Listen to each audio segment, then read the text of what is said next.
자, 주님을 사랑하시면 아멘 해보세요. 어떤 교회 권사님 간증을 제가 새벽 예배 때 말씀을 드렸는데, 이분은 이 만두 가게를 운영하고 계시는 권사님이십니다.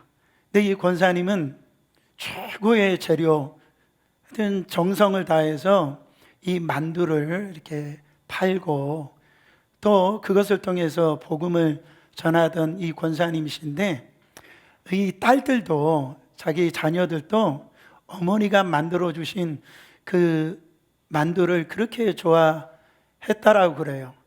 근데 어느 날 어머니한테 딸이 전화를 했습니다. 엄마, 내가 만두 이제 가져가길 원하니까 만두 좀 만들어 달라고. 그래서 이 권사님이 만두를 아주 잘 정성스럽게 최선을 다해서 만두를 만들어서 포장을 이렇게 해놨다라는 거죠. 딸이 이제 와서 그 만두를 가지고 가는데 하는 말 때문에 이 권사님이 막 너무너무 아팠대요. 뭐라고 이 딸이 얘기를 했냐면, 엄마, 이거 만두 팔다 남은 재료를 가지고 만든 거지? 그 찌꺼러기 남은 거 가지고 뭐 하다가 만든 거지? 그 얘기를 듣는데 이 권사님이 너무너무 마음이 아프더라는 거예요.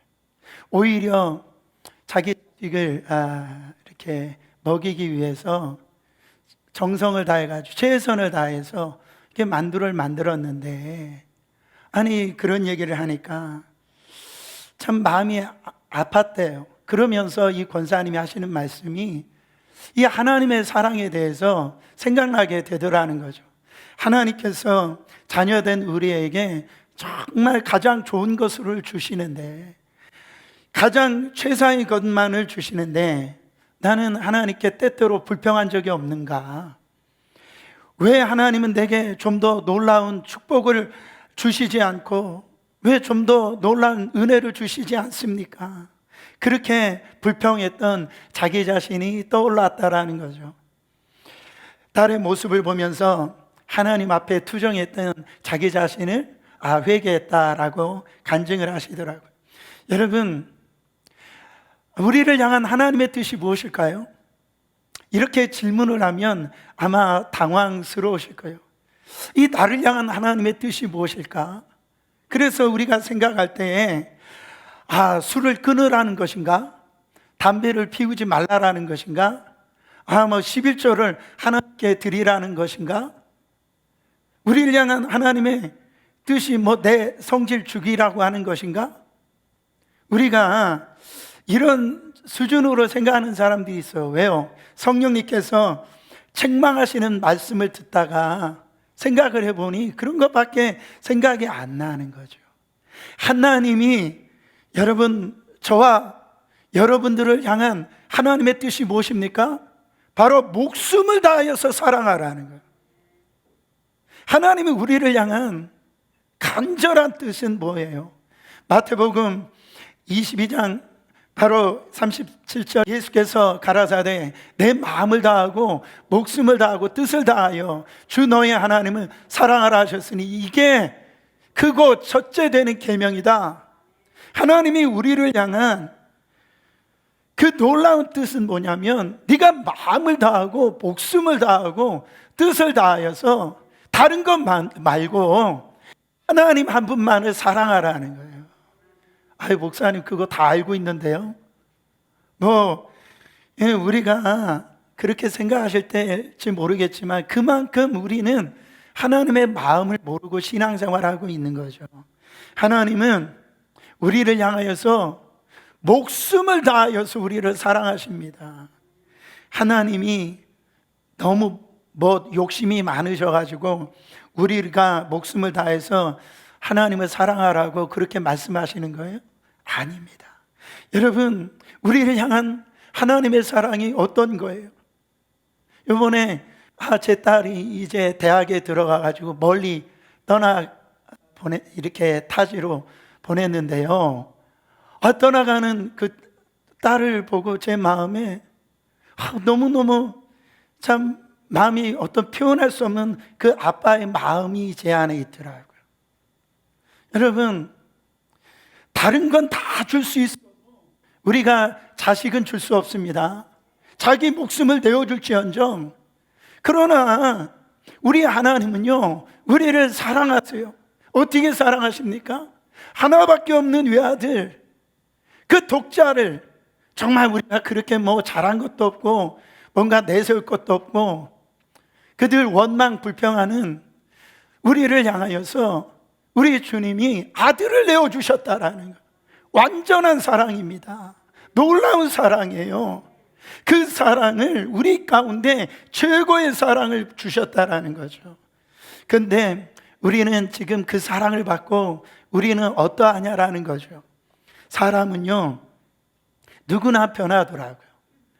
얼굴도 변하고 이렇게 보면 성격도 변해요. 그러니까 이 마초 같은 이 남자들도요, 나이가 들면은 변해요. 그래서 어느 집에 이 도둑이 들어왔대요. 도둑이 들어왔는데 그 남자가 자기 와이프 뒤에 숨었대요.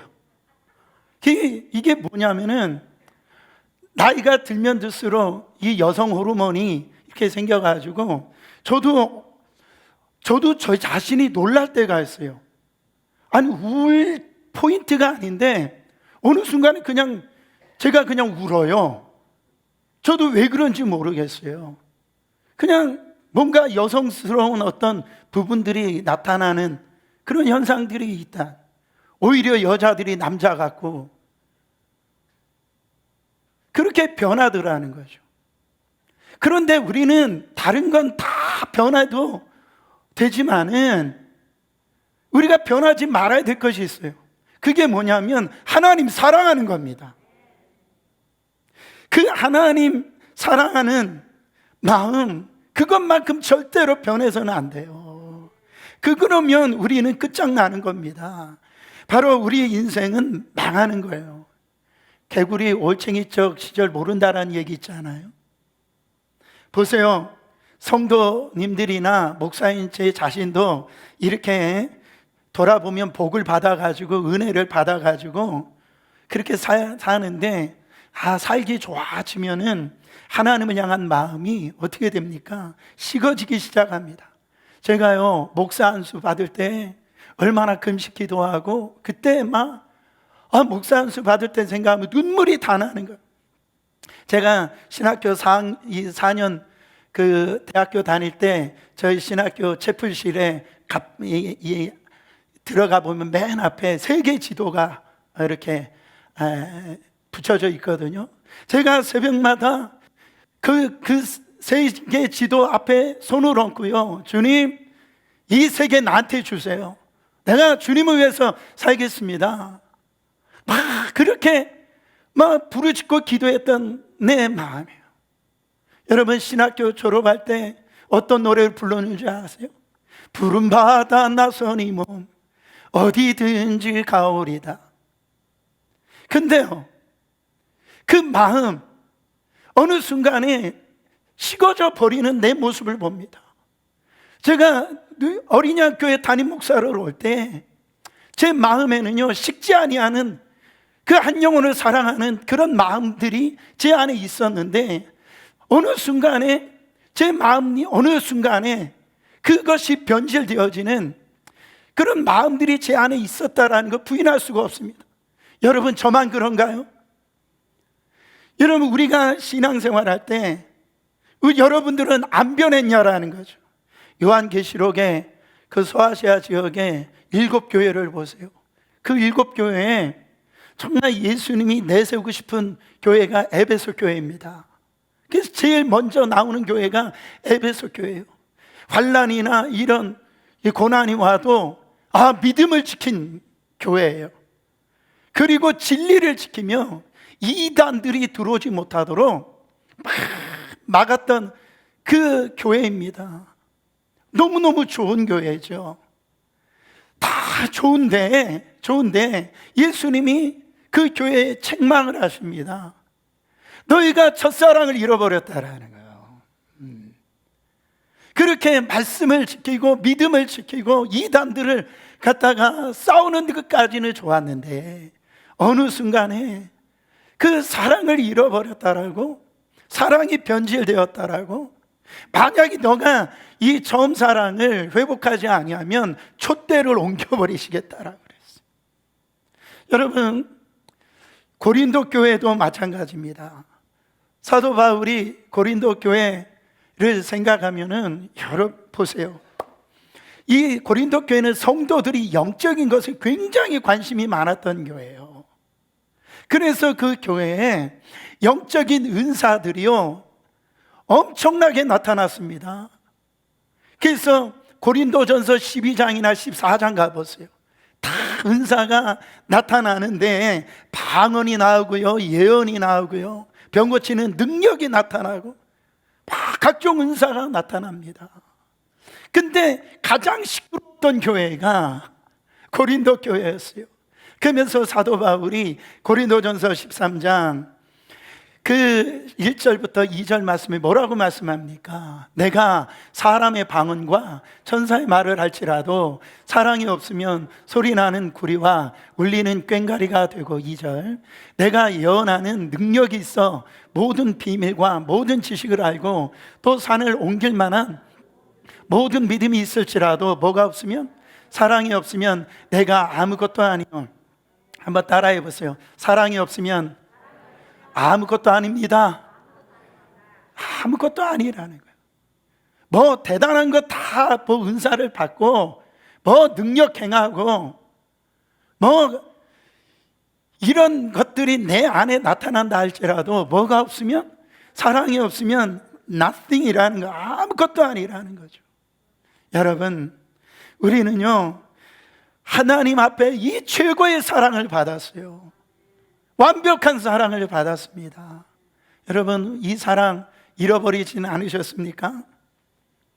두 번째로 우리 주님의 사랑은 실패자를 회복시키시는 사랑이에요. 저는 말씀을 보면서 너무너무 감사한 것은 하나님은 바로 실패자를 들어 사용하신다라는, 하나님은 실패자를 사용하시는데 이 말을 오해하지 마세요. 하나님은요 사랑이 많으시니까 실패자도 사용하신다 이런 말이 아니에요.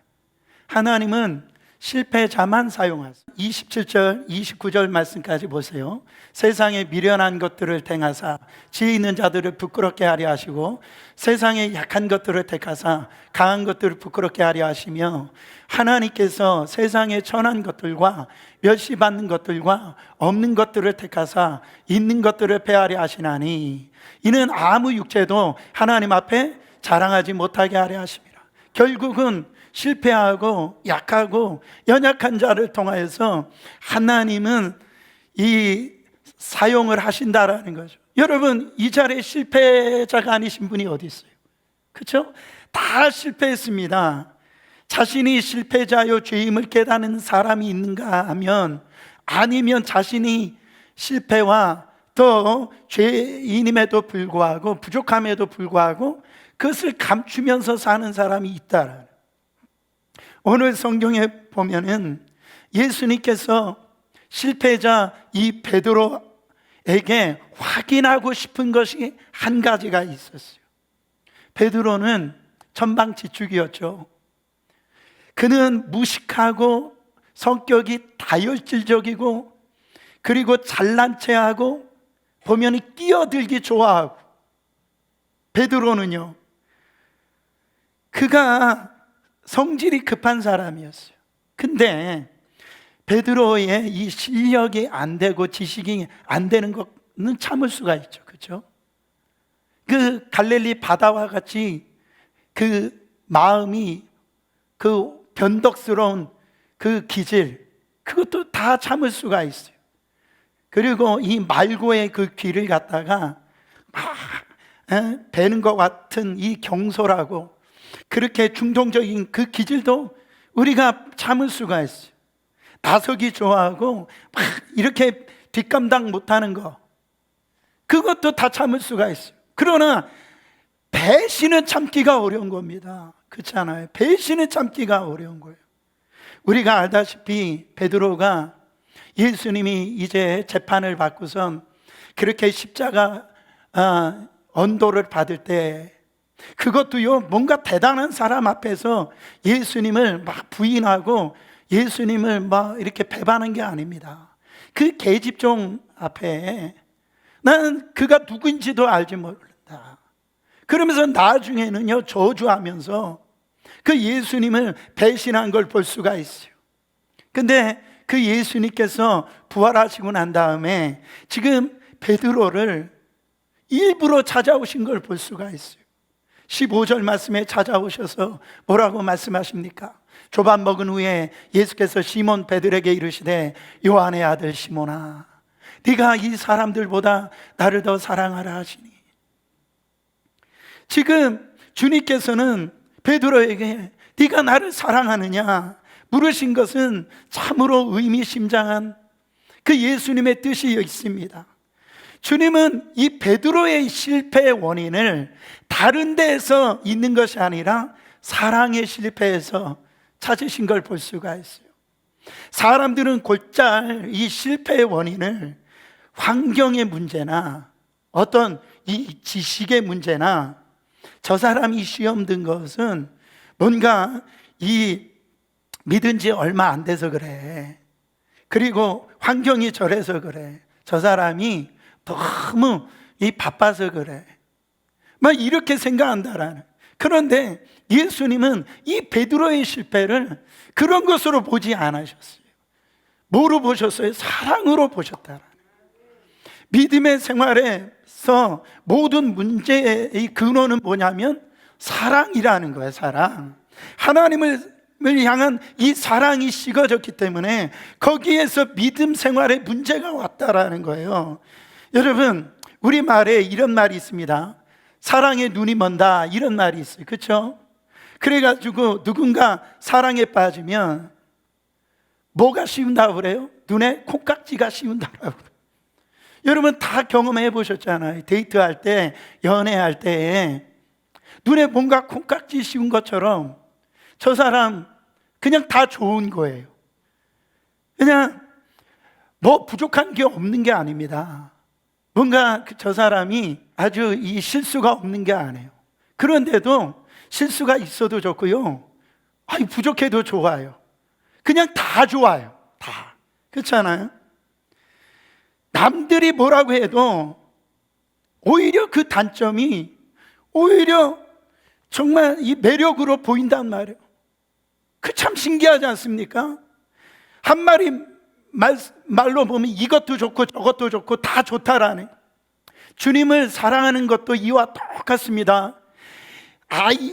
주님은 사랑이 되잖아요. 그러면 이래도 감사, 저래도 감사, 이래도 기쁘고 저래도 기쁘고, 할렐루야. 고통 중에서도 기뻐할 수 있고 내가 건강을 잃어버린 가운데서 기뻐할 수 있어요. 왜요? 왜요? 바로 이 주님의 이 사랑, 이 구원의 이 사랑이 너무너무 커가지고 이 시련과 고통쯤은 아무 문제가 안 된다라는. 이런 사람에게 그냥 교회에 열심히 출석해라, 매일 성경을 읽어라, 11조 생활을 해라, 강조할 필요가 있습니까? 강조할 필요가 없어요. 강조를 안 해도 이 저절로 한다라는 거예요. 왜입니까? 오늘 내가 나에 든 거, 내가 정말로 지금 내가 사는 거, 내가 이런 축복의 인생을 누리는 거, 이 모든 것이 주님께서 나를 위해서 바로 자신을 내어주시고 고통당하시고 죽으셨기 때문에 내가 이 믿음 생활하는 거, 예배 생활하는 거, 봉사 생활하는 거, 바로 이 헌금 생활하는 거 뭐 그렇게 어렵겠냔 말이죠. 근데 이런 분들은요 의무감으로 신앙생활하지 않아요. 바로 기쁨과 감사로 합니다. 여러분, 하나님의 일은 그 은혜를, 그 사랑을 정말 받아서 감사하고 울어본 사람만이 주님의 일을 감당을 하더라고요. 제가 목회하면서 교회를 살리는 사람들은요, 똑똑한 사람들이 아니에요. 돈이 많은 사람이 아닙니다. 저는 분명히 말씀드릴 수 있어요. 주님의 사랑에 감격해서 눈물을 흘려 본 사람, 그 사람을 통해서 하나님을 너무 사랑하니까 시키지 않아도 하는 거예요. 주님을 사랑하니까 교회를 사랑하는 겁니다. 아니, 주님을 사랑한다고 하는데 교회를 사랑하지 않는다라는 말이 안 된다라는 거죠. 있을 수가 있습니까? 어떻게 주님을 사랑한다라고 하는데 내 사랑하는 성도들을 사랑하지 아니하고 교회를 사랑하지 않을 수 있는 일이냔 말이에요. 말도 안 된다라는 거죠. 사랑하는 여러분, 우리가 주님에 대한 이 사랑이 식어져 버리면은 어느 날 어떤 일이 생기냐면 그냥 하나님의 일이 버거워요. 심지어는요, 귀찮아 버려요. 왜 그래요? 내가 너무 오래 이 일을 해서 그래요? 그게 아닙니다. 오래 한다고 그렇지 않아요. 그렇지 않습니다. 사랑이 식으면 하루를 해도 힘든 거예요. 바로 사랑이 식으면 어느 날 손 놓고 싶은 겁니다. 여러분, 그래도 되는 겁니까? 빼앗기지 마세요. 놓지 마세요. 그거 욕심 아닙니다. 하나님을 사랑하니까 그 일을 하게 된 것입니다. 그래서 하나님을 사랑하면 내가 어떻게 하나님 앞에 기쁘게 할 수 있을까? 어떻게 하나님을 향해서 내 마음을 표현할 수 있을까? 나는 이것밖에 할 수 없구나. 그렇게 되어지면 공로의식이 떠나갑니다. 은혜의식으로 사로잡히는 거예요. 지치고 지금 상하고 배고프고 막 패배의식 속에 사로잡혀 있는 이 베드로를 향해서 예수님이 친히 조반을 준비하시 숯불구이 해놓으시고 거기서 예수님께서 베드로에게 물어보십니다. 사랑하는 시몬아, 네가 나를 사랑하느냐? 베드로는요, 한때 내가 저 사람들이, 모든 사람들이 다 버릴지라도 나만큼은 주님을 사랑하겠습니다, 그렇게 고백했던 사람들이요. 다른 사람이 다 배신하고 다 떠날지라도 저만큼은 배신하지 않겠습니다. 그때 주님이 말씀하세요. 베드로야, 너 나를 그렇게 아가페로 사랑하느냐? 처음에 물어보시는 거예요. 주님이 아십니다. 내가 주님을 아가페로 사랑하지 못하는 거 아십니다. 필레오로 사랑합니다. 내 양을 먹이라. 베드로는 말합니다. 주님, 내가 주님을 사랑하는데 이 필레오로, 이 조건이 있는 사랑으로, 인간적인 사랑으로 주님 사랑하는 거 아시지 않습니까? 내가 주님을 향해서 모든 사람이 배신하고 떠나간다 할지라도 나는 주님을 배신하고 떠나지 않겠습니다. 나는 주님 한 분만을 사랑했다라고 고백했던 이 아가페의 사랑은 나는 할 수 없습니다. 그러나 주님이 주신 그 사랑 내가 받았는데 비록 실패하고 비록 넘어졌을지라도 내가 주님 사랑하는 거 주께서 아시나이다. 내 양을 먹이라. 내가 실수했습니다. 내가 잘못했습니다. 제가 연약한 인간인지라 부끄럽고 예수님께 죄송하게 그지없지만 제가 예수님, 제가 육을 입고 있기 때문에 아가페로는 사랑하지 못하지만 내가 주님 사랑하는 거 분명합니다. 주님이 저를 아시잖아요. 내 양을 치라. 세 번째로 예수님이 물어보세요. 요한의 아들 시몬아, 그래, 너 아가페로 나 사랑할 수 없는 거 내가 알아. 그러면 너 나 필레오로 사랑하니? 정말 조건이 있는 그 사랑으로 나를 사랑하니? 정말로 인간적이지만 너의 가지고 있는 너의 삶을 통하여서 나를 사랑하니? 주님이 아십니다. 내가 필레오로 정말 날마다 넘어지고 실패하고 쓰러지고 자주자주 주님을 떠나고 방황하지만은 주님, 내가 이 사랑하는 거 주님 아시지 않습니까? 내 양을 먹여라. 예수님은 말씀하세요. 내가 다 안다라는 거예요. 너의 약함도 알고, 너의 실패도 알고, 너의 성격도 알고, 너의 지금 환경 처지도 내가 다 안다라는 거예요. 그러나 그 사랑에서 시작하라는 거예요. 그 사랑이면 나는 충분하다라는 거예요. 예수님의 그 눈높이의 사랑. 자꾸 우리는 사랑을 할 때 내 수준에서 저 상대방이 나를 사랑하길 원하니까 문제가 생기는 겁니다. 예수님이 정말로 이 베드로의 이 고백, 그 고백 속에서 예수님, 그래, 너의 그 사랑 내가 받기를 원한다. 그 눈높이로 이 베드로의 사랑을 인정해 주신 걸 볼 수가 있어요. 또한 주님은 베드로에게 네가 나를 사랑하느냐 바로 물으실 때 이 사람들보다 나를 사랑하느냐 물어보셨어요. 원어적으로 보면 이 단어를 투톤이라고 하는 단어를 쓰는데요, 이것은 이 사람이라고도 번역할 수 있지만 these, 이것들이라고도 번역할 수 있어요. 똑같아요. 번역을 이렇게 하나 저렇게 하나 똑같습니다. 만약에 투톤이라는 이 단어를 이것들로 이렇게 사용을 한다면, 사랑하는 시몬아, 네가 이것들보다 나를 사랑하느냐? 여러분, 여기서 이것들이라는 게 뭡니까?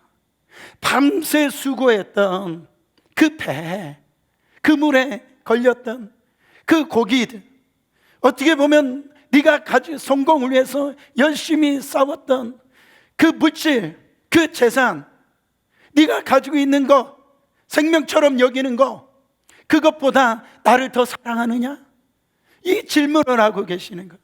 사랑하는 성도 여러분, 혹시 베드로처럼 주님의 이 사랑하는 마음이 식어져서 옛날로 돌아가고 있지는 않습니까?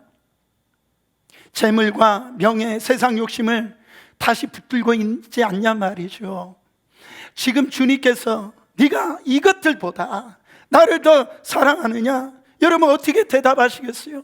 주님, 저는 세상 명예를 다 버렸습니다. 세상 물질에 대한 욕심도 다 버렸습니다. 사도 바울은 그 주님을 만나고 난 다음에 그 자기가 가지고 있는 모든 것을 배설물로 여겼다라고 했어요. 세상은 간 것 없고 오직 주님 한 분만으로 나는 충분합니다. 여러분 이렇게 고백하고 계십니까? 주님은 두턴 이 사람들보다 더 나를 사랑하느냐? 베드로는요, 자기가 예수님을 정말 많이 사랑한 줄 알았어요. 열심이었거든요. 다른 사람보다도 나는 정말 이 비교할 수 없어. 저 제자들과 나는 이 보다도 나는 주님 더 사랑한다라고 그렇게 생각을 했어요. 근데 어떻게 됐습니까? 실패했어요. 근데 주님은 말씀하세요. 더 저 사람들보다 나를 더 사랑하는 거 내가 알고 있어.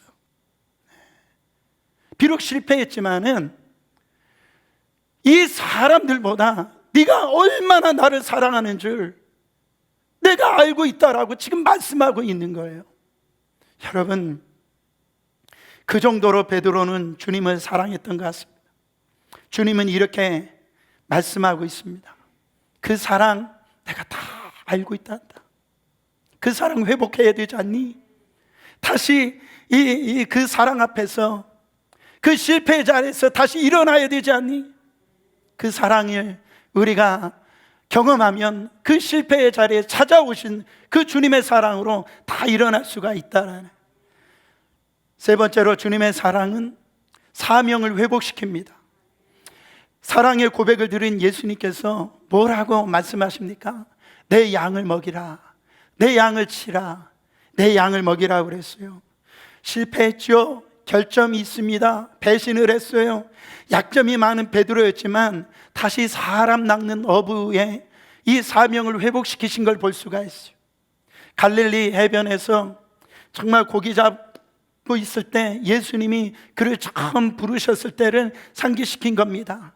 그때 내가 너를 사람 낚는 어부로 정말로 되게 한다라고 말씀하셨던 그 예수님, 실패했음에도 불구하고 지금 다시 기회 주시고 다시 사명을 회복시켜 주시는 것이에요. 약하지만 나는 너를 통해서 이 일을 이뤄야 되겠다라니, 내 힘으로 무엇이든지 잘할 수 있다라고 큰 소리 쳤던 베드로지만, 이 위기를 당하니까 결국 도망가고 배신했던 베드로지만, 예수님은 그에게 다시 사랑을 회복시키시면서 맡기신 걸 볼 수가 있어요. 요한의 아들 시몬아 그랬어요. 베드로야 왜 그러지 않았을까요?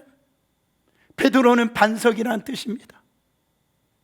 흔들리지 아니하는 그 베드로의 모습으로 생각하지 아니하시고, 요한의 아들 시몬아, 너 흔들릴 수 있어.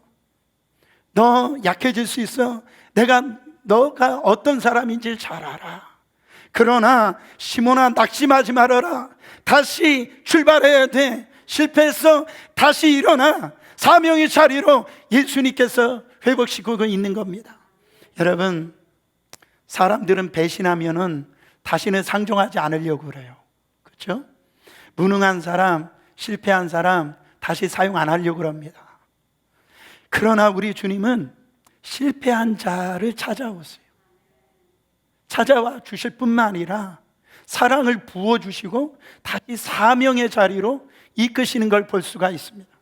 하나님은 아내를 누이라고 2번이나 속였던 그 아브라함의 그 실패에서 믿음의 조상으로 세우시는 걸 보세요.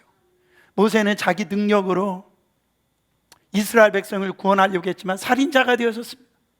그러나 이제 다 힘이 없었을 때, 80이 되었을 때 하나님은 모세를 불러서 이스라엘을 구원해내시는 그런 놀라운 사람으로 사용하신 걸 볼 수가 있어요. 다윗은 그 중신이었던 우리의 아내를 간음합니다. 정말 살인죄를 짓는데 그가 어떻게 됐습니까? 하나님이 다윗에게 찾아와 주셔서 이스라엘 역사상 가장 위대한 성군으로 사용하신 걸 볼 수가 있습니다. 예수 믿는 자를 핍박할 뿐만 아니라 잡아 감옥에 잡혀 앞장섰던 스데반 집사님의 죽음에 맨 앞장섰던 이 사울이라는 청년을 통해서 어떻게 됐습니까? 예수님이 찾아와 주셔서 이방인의 사도로 그 위대한 바울로 하나님께서 사용하신 걸 볼 수가 있어요. 여러분, 엘리야는 어떻습니까? 그 하나님의 엄청난 기적을 경험을 했지만 그 이세벨의 그 말 한마디에 주님, 나 살 필요 없습니다. 나 죽여주세요. 그런 우울증에 사로잡혔던 그 엘리야를 통해서 어떻게 합니까? 하늘문을 열어놓으시고 비를 쏟아내시는 하나님의 놀라운 위대한 선지자로 사용하신 걸 볼 수가 있습니다. 사랑하는 성도 여러분, 어떤 집에 이런 가훈이 있다라고 제가 읽었는데, 복이란 배추를 셀 때나 하는 말이고 실패란 바느질 할 때 쓰는 말이다. 여러분, 지금 어떤 처지, 어떤 상황이 있든지 부활하신 주님이 여러분 안에 찾아오셨다라는, 그 절망한, 실패한, 하나님을 배신했던 여러분들을 지금 찾아와 주셔서 다시 일어나서 사명의 자리로 이끌고 계신다라는 거죠. 그러면서 예수님이 내 양을 먹이라, 내 양을 치라고 말씀하고 있어요. 우리가 양을 맡은 것이 우리에게 얼마나 큰 복임을 알아야 됩니다. 예수님이 너 수도사가 되라 그렇게 얘기하지 않으셨어요. 내 양을 먹이고, 예수님의 양이죠. 예수님의 양을 치라고 얘기합니다. 여러분, 성가대해 보세요. 그리고요, 여러분 자꾸 어떤 선교회나 구역장 한번 해보세요. 그리고 여러분 새신자들 한번 전도해 보세요. 저기 교회 학교 들어가서 선생님 해보세요. 말을 들어요, 안 들어요? 힘들습니까, 안 힘들습니까? 그거를 우리가 보면은 어떻게 정말 하나님 앞에 우리의 모습을 보여주신단 말이죠. 나도 저랬지, 나도 저랬어. 그러면서 주님의 마음을 이해합니다. 그러면서 그 속에서 주님이 나를 얼마나 사랑하시는지를, 나 같은 자를 구원하시기 위해서 예수님이 목숨을 버리셨다니까, 그를 깨닫게 되어지는 겁니다. 주님, 저도 그랬지요. 주님 사랑합니다. 김병삼 목사님이 지은 하나님의 눈물 나게 하는 이야기에 나오는 이야기입니다. 어느 날 교회 가족 찬송 견연대에서 한 집사님이 찬송을 부르다가 가사를 틀려버렸대요. 그러니까 이제 교인들이 깔깔깔깔 웃고 그것 때문에 이 집사님이 얼굴이 홍당무가 되어서 그 자리에 이제 돌아와 고개를 푹 숙이고 있었대요. 그 다음에 목사님 가정이 이제 찬양할 이제 순서였는데, 근데 목사님이 그 목사님도 가사를 틀린 거예요. 그 교인들도 목사님도 가사 틀리니까 깔깔 웃었죠. 사모님과 자녀들이 아니 왜 그렇게 틀렸냐고 막 면박 주고 막 그렇게 핀잔을 주는데도 우리 목사님 얼굴을 환하게 웃으셨다는 거예요. 근데 어느 날 그 목사님이 과로로 쓰러져서 이제 돌아가시게 되었는데, 장례식을 마치고 그 사모님이 일기장을 읽게 되어졌답니다. 근데 7월 14일 날 있었던 그 얘기가 나오는, 가족 찬양 경연대가 있었다. 김 집사가 찬송을 부르다가 틀려서 교인들이 다 웃었는데 김 집사가 너무 무안해했다. 분위기가 이상해지는 것 같아서 다음 차례로 우리 가족이 찬송을 부를 때 나도 일부러 틀려주었다. 다시 교인들은 깔깔대며 웃었다. 그때 슬쩍 김 집사를 보니 목사님도 가사를 틀릴 수 있구나 라고 생각하고 안도하는 것 같았다. 오늘도 작은 일로 한 영혼에게 위로를 줄 수 있어서 기쁜 하루였다. 저는 이번 한 주간 이 설교를 준비하면서 제 자신이 얼마나 스트러글 했는지 몰라요. 나도 이런 목사가 되었으면 좋겠다. 이런 교회가 되었으면 좋겠다. 제 마음에 불이 타올랐어요. 여러분, 결론적으로 이 예수님의 이 사랑은 받은 베드로가 어떻게 살아갔을까요? 베드로가 사역하는 동안에 자기를 배신하고 떠나간 사람 얼마나 많이 있겠습니까? 자기를 힘들게 하고 속썩이는 사람들이 얼마나 많았겠어요. 근데 그 어떤 사람을 만나도 베드로는요, 저 사람 배은망덕하다, 배신자라고 정죄할 수 있습니까? 정죄하지 못했겠죠. 왜냐하면 자기가 배신자였고 자기가 그런 사람이었다라. 그래서 이 베드로는 그가 이 목회 일을 하면서 사역을 하면서 언제든지 주님 사랑합니다, 주님 감사합니다, 그렇게 목회했던 걸 알 수가 있어요. 그걸 어디에서 알 수 있습니까? 베드로전서 4장 7절부터 11절 말씀에 나오겠어. 만물이 마지막에 가까웠으니 그러므로 너희는 정신을 차리고 근신하여 기도하라. 무엇보다도 열심으로 서로 사랑할지니 사랑은 허다한 죄를 덮느니라. 그러면서 서로 대접하기를 원망 없이 하고 쭉 얘기를 하는 거예요. 디베랴 바닷가에 이 실패자 베드로에게 주님이 찾아와셔서 물으십니다. 네가 나를 사랑하느냐? 그것도 한 번도 아니고 3번씩이나 똑같이 물어봅니다. 예수님이 물으신 거, 네가 나를 사랑하느냐? 이 말은 바꿔서 보면은 내가 너를 사랑한다라는 의미 아닙니까? 바로 내가 너를 사랑하는 것 네가 알고 있느냐? 그걸 알아달라고 하는 얘기 아닙니까? 네가 나를 부인하고 모른다고 배신하고 배반하고 나를 저주하기까지 바로 했다라는 거, 또 나에게 다 다 있다라는 건 나 알고 있지만, 그랬음에도 불구하고 베드로야, 내가 그런 너였지만 너를 그렇게 사랑하는 거 내 마음을 좀 알아달라는 거죠. 사랑하는 성도 여러분, 이 예수님의 마음 아십니까? 나를 그토록 가슴 시리도록 사랑하시는 그 사랑 아시냐 말이에요. 지금 이 시간 그 예수님이 내 마음 좀 알아달라고 말씀하세요. 내 마음 좀, 내가 너를 사랑하는 거 좀 알아주게 했으면 좋겠다라고 말씀합니다.